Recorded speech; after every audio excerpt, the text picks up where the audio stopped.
C Joseph Vijay எனும் நான்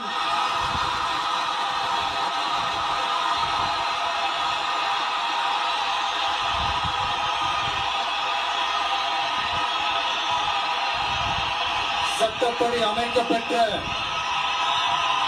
இந்திய அரசியல் அமைப்பின்பால் உண்மையான நம்பிக்கையும் மாறா பற்றும் கொண்டிருப்பேன் என்றும் இந்திய நாட்டின் ஒப்பில்லாத முழு முதல் ஆட்சியையும் உரிமையையும் நிலை நிறுத்துவேன் என்றும் தமிழ்நாட்டு அரசின் முதலமைச்சராக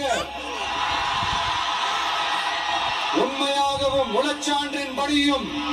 என் கடமைகளை நிறைவேற்றுவேன் என்றும் அரசியல் அமைப்பிற்கும் சட்டத்திற்கும் இணங்க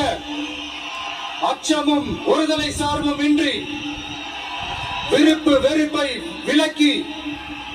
பலதரப்பட்ட மக்கள் அனைவருக்கும் நேர்மையானதை செய்வேன் என்றும் ஆண்டவன் மீது ஆணையிட்டு உறுதிமொழிகிறேன்.